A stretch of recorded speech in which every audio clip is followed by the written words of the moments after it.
Hey everybody, welcome back. Today we're going to get into 3-betting and 4-betting pre-flop. So let's hop into this, guys. Real quick, just for a review, what is a 3-bet? All right.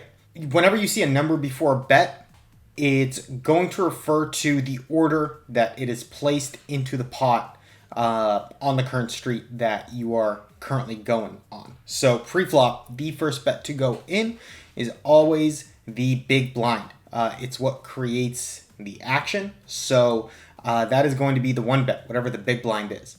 Now, say somebody raises the big blind when they make a pre-flop raise, that is considered a 2-bet. And when someone re-raises them, they become the 3-better by placing the 3-bet. So a quick example here. We see that big blind posts, that is the 1-bet. Then the first player in, they make a raise. So this raise that they put out over the big blind, that is the second bet to go in. That is why that is the 2-bet. And since we got a decent hand here, we are going to go ahead and 3-bet it. This becomes the 3-bet.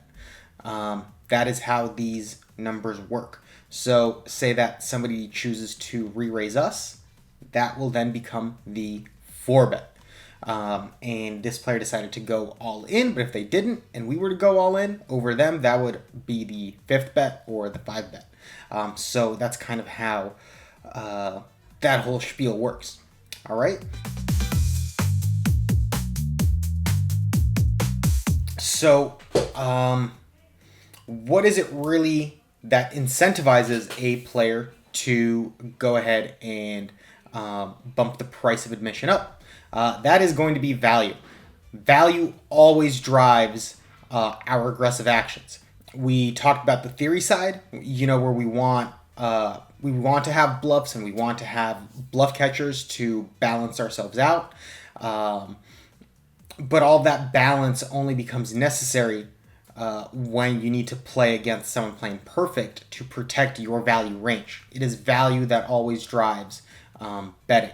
So whenever you have strong hands, you should be inclined to 3-bet them.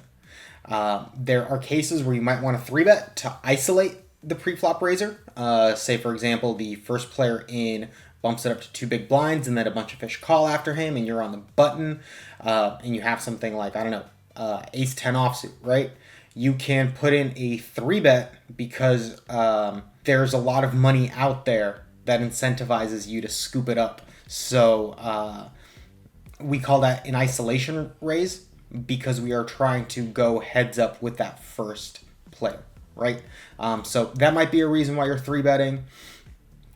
You want to 3-bet more against wider opening ranges because the wider a range that you face, the wider your value portion then becomes. If somebody is only playing aces or kings, the value range that you can respond with, I guess, could only be aces, right? But if somebody is opening any 2 cards, right, then maybe the top 50, 30, 40%, something like a ridiculous huge amount would count as value against any 2 cards, right? As you will see when you study charts, specifically when you are in the small blind, that tends to be a position where you are either folding or 3-betting. Doesn't mean you're 3-betting a lot. It just means that you're not doing a lot of calling, which only leaves folding and 3-betting as an option. And that is because we do not close the action when we're in the small blind. Big blind can still act. And by putting that raise out there, we give ourselves a little bit of protection. But that's a moot point. That's something that you will discover as you search pre-flop ranges on your own. So like we said, we want to simplify sort of like the GTO charts that we might find online so that we can develop some nice and easy pure strategies to start deploying right away. So, for example, you might be looking at a chart that looks like this, which tells you what to 3-bet from small blind when you are facing a button open, all right? And whenever you are looking at a GTO chart, it will likely have some mixed actions. So for example, our King 10 offsuit combos here, they usually fold, but they do put in a raise some of the time. Or, right here, this King Jack suited, it's usually raising, but sometimes it's calling, right? And it's very difficult to really mess around with precise mixed actions, even as a professional, and especially when you are just starting out. So what you want to do is, once you gather your preflop charts, be they from GTO Wizard here or any other source, go ahead and make a pure strategy simplification for yourself. Jurojin offers an excellent range builder. So here we have taken that small blind response strategy, right? When small blind responds to button opening, and it's mostly 3-betting, right? So we just went through, and everything that was leaning fold, we just took it off the chart, and everything that was leaning raise, we just made it a pure raise.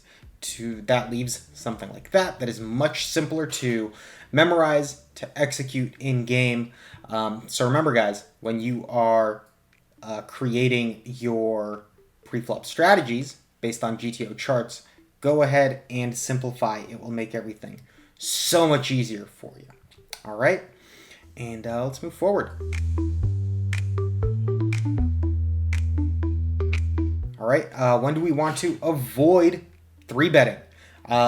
Primarily against Nits, because Nits do not play a lot of hands. Their ranges are tight to begin with.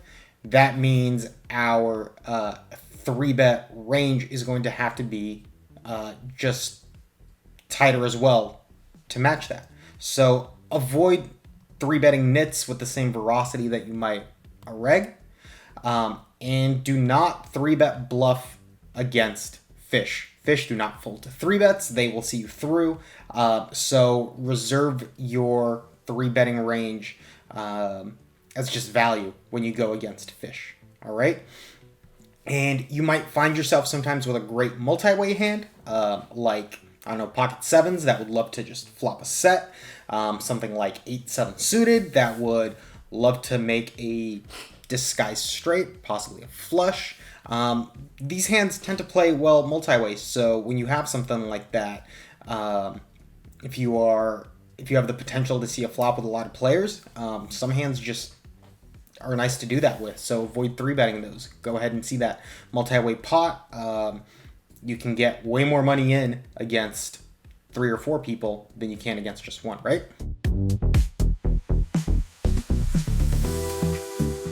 And that brings us to 4-betting, which is re-raising a 3-bet. And as you might imagine, that is something you want to do with a lot of value. You will see some bluffs and charts that are based on blockers, but that's a concept that we can get into later. It just means you have cards that reduce the likelihood of your opponent having strong combinations. For example, if you have ace-5 suited, when you hold that one ace, that reduces the possibility of your opponent having aces, ace-king, any strong hand that'll have an ace in it.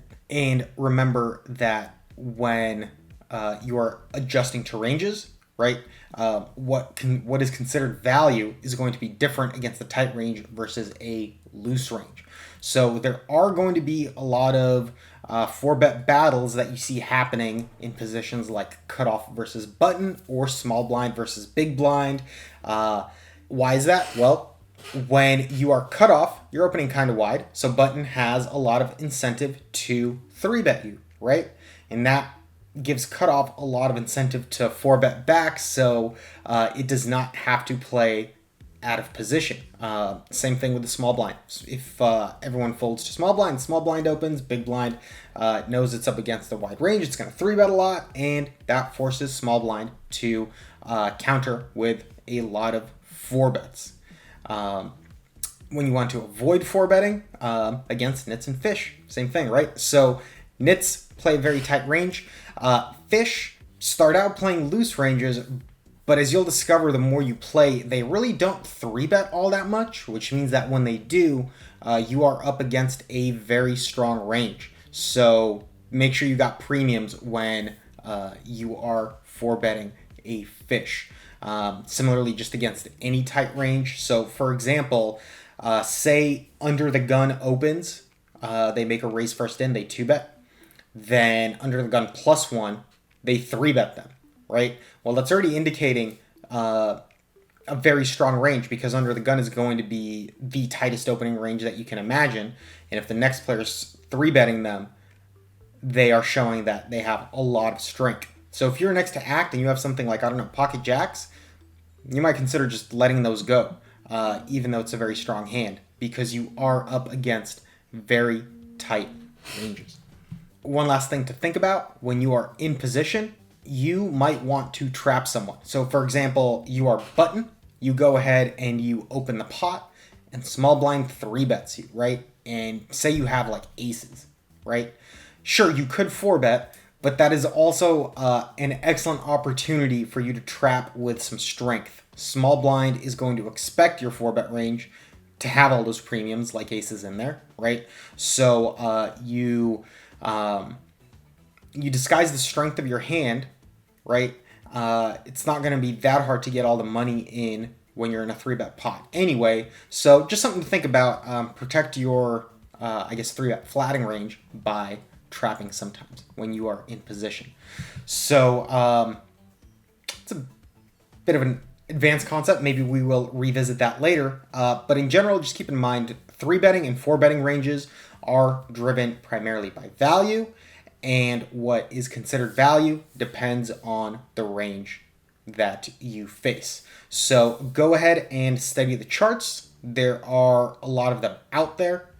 Simplify them, and keep in mind, fish call 3-bets a lot, but do not 3-bet themselves very often. So the best exploits that you can make against fish is to tread carefully when they 3-bet, and knowing that they rarely fold, feel free to 3-bet and 4-bet them for value all day long. So thanks for watching, guys, and we will catch you in the next one. Download it for free at Jurojinpoker.com.